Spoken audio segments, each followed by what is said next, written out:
नमस्कार, आप देख रहे हैं गोंडवाना लैंड न्यूज। मैं हूं तन्वी। आइए देखते हैं अब तक की ताजा खबरें। हमारे बीच में 26 सितंबर 2023 के जन आंदोलन के नेता माननीय राधेश्याम कपूर जी उपस्थित हैं, जो मैंने जेल में रह कर के आए हैं और इन्होंने क्या आंदोलन थी, क्या इनकी मांग थी, कैसे अंदर गए, आइए उनसे चर्चा करते हैं।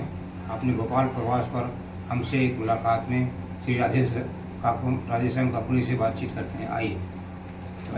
सबसे पहले मैं सबको सेवा जोहार करता हूँ कि इतनी बड़ी घटना घटी, जल जंगल जमीन का आंदोलन हुआ और शासन प्रशासन में बैठे हुए जो सत्ताधारी लोग हैं, उन्होंने जिस तरह से पूरे आंदोलन को और क्षेत्र की जनता को जिस तरह से परेशान किया, लेकिन सारी मीडिया खामोश रही और आपकी मीडिया ने इस बात को उठा रहा है। इसलिए मैं सबसे पहले इस मीडिया को और मीडिया की टीम को बहुत बहुत धन्यवाद देता हूँ, सेवा जोहार करता हूँ, सेवा मान करता हूँ। Thank you.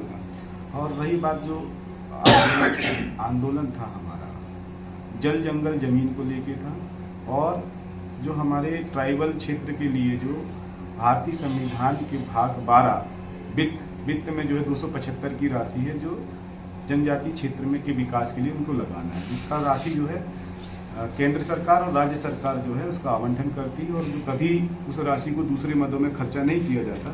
इस सभी विषयों को लेके मैंने आंदोलन किया था और साथ में जो है आदिवासियों की ज़मीन में बड़े बड़े डैम बनाए जा रहे हैं। पूर्व में मैंने देखा, मेरा जन्म बरगी नगर का था, जहाँ पे बरगी डैम बना, वहाँ से पूरे आदिवासियों को विस्थापित हो गए, वो उनका पता नहीं चला।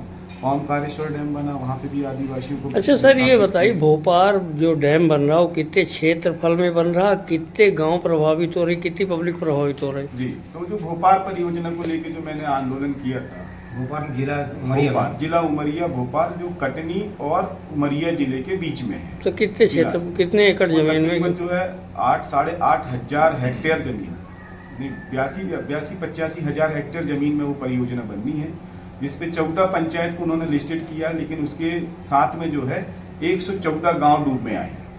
और वहाँ के लोगों से जब मैंने चर्चा किया, उनसे मुलाकात किया, तो वहाँ पे जो ग्राम सभा की जो अनुमति लेती है 80 और 20% का जो रेशो रहता है कि ग्राम सभा की जब अनुमति ली जाती है तो 80% लोगों की सहमति होनी चाहिए और उनके आधार पे जो है उस विस्थापन की जो नियमावली है, विस्थापन की जो राशि है, वो उस पर सब चर्चाएं होती, ग्राम सभा की अनुमति लेनी पड़ती। तो इस परियोजना में उनकी कोई अनुमति नहीं ली।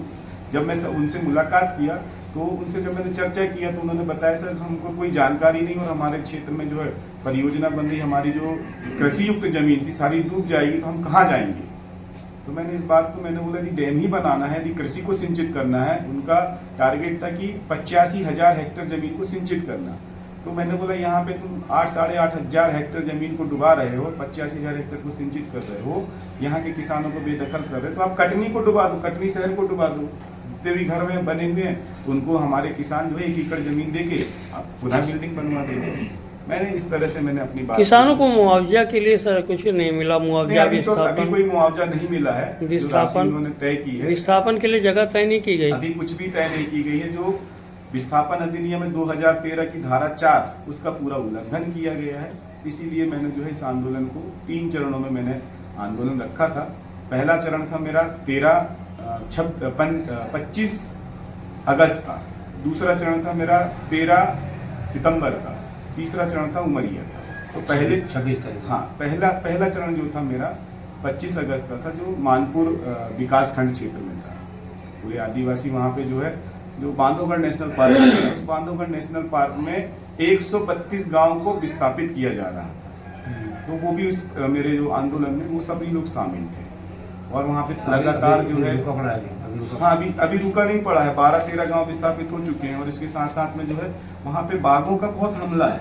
गांव में मैं गया हूँ, जहाँ पे मीना सिंह जी भी जो है आई थी, वहाँ मेरी चर्चा हुई, लेकिन मीना सिंह जी के द्वारा वहाँ पे कोई काम नहीं किया। कोई बात नहीं, मैं लेकिन चलता है, सत्ता में बैठे हैं तो सत्ता में बैठे हुए लोग जनता की सेवा नहीं करेंगे तो हमको ही निकल के आके जो है जनता की सेवा को करना पड़ेगा। और उस पर जो है बाघों से हमला हुआ, 5-6 लोग वहाँ मारे गए। मैं वहाँ पे खड़ा था, सारी चीजें चर्चाएं हुई, मैंने बात भी रखा। और वहाँ पे मुआवजा क्या देते, कुछ भी नहीं। जब बाघ को यदि हम मारते हैं तो 1 करोड़ रुपए का हमारे ऊपर में फाइन लगाया जाता है, लेकिन जब वही बाघ यदि हमारे क्षेत्र में घुस के हमारे आदिवासियों को मारता है तो आप पे क्या आरोप लगाया गया था? क्या मांग क्या आपकी? मांग मेरी यही थी कि भाई यदि कोई जानवर मरता है तो कम से कम उसको 25 से 50 हज़ार रुपये का मुआवजा दिया जाए। यदि कोई व्यक्ति मरता है तो 20 से 25 लाख रुपए का उसको मुआवजा दें और उसके परिवार की एक सदस्य को नौकरी दे दी जाए। मेरी ये मांग थी। ये सारी मांग को लेकर मैंने बात किया, तो मानपुर में मेरा ज्ञापन सफल रहा, फिर पाली में ज्ञापन मेरा सफल रहा और फिर उमरिया में आया। तो उमरिया में मैंने जैसे आपको दस्तावेज बताए, सारे दस्तावेज बताए कि भाई हमने जो है पूर्व में सारी अनुमति ले चुके थे। कलेक्टर साहब से बैठ के मैंने स्पेशली बैठ के बात किया था, एसपी साहब से बैठ के बात किया था कि भाई हमारा आंदोलन है, जन सहयोग आपका चाहिए, सुरक्षा बल आपकी चाहिए।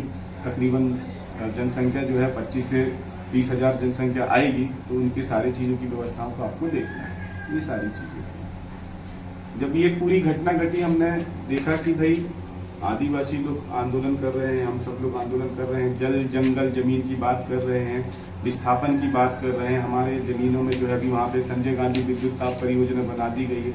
अभी जो है माला चुआ की कोयला खदान ओपन कास्ट खुल रही है, पहले इसकी कंचन खदान खुली। तो हमारे आदिवासियों को वहाँ पे कोई रोजगार नहीं, बस पैसा दे के उसको भगा दिया गया। और कहाँ हैं, क्या कर रहे हैं, कैसे जी रहे हैं, इसका कोई खोज खबर नहीं। उसका विस्थापन में कोई नहीं, कोई विस्थापन जो अधिनियम है, विस्थापन अधिनियम का शासन में बैठे हुए लोग कचरा बना दिए। तो ये सारी चीजें हुई। जब मैंने बात रखा तो ना तो वहाँ पे कलेक्टर साहब आए, ना वहाँ पे एसडीएम साहब आए, ना वहाँ पे एसपी साहब आए। तो वहाँ के कुछ एसडीओपी थे, असिस्टेंट एएसपी थे। तो चर्चा चलती रही। तो मैंने बोला कि भाई रैली नहीं ले जाने देंगे। तो कोई बात नहीं, सब लोग बैठ जाओ। तो मैंने सभी को बैठा दिया था और मैं बस उसी विषय में चर्चा कर रहा था। तो पीछे से कुछ आंदोलन के बीच में कुछ असामाजिक तत्व घुस गए थे और जो है मुझे पीछे से पकड़ा। पुलिस वालों ने सीधा लाठीचार्ज कर दिया। ना तो हमारे आंदोलनकारी ने किसी तरह का बैरिकेड तोड़ा, ना हमको किसी रोकने के लिए ना वाटर कैनन का इस्तेमाल किया गया, ना आंसू गैस का इस्तेमाल। ताज़ा खबरों के लिए गोंडवाना लैंड न्यूज़ को अभी सब्सक्राइब करें।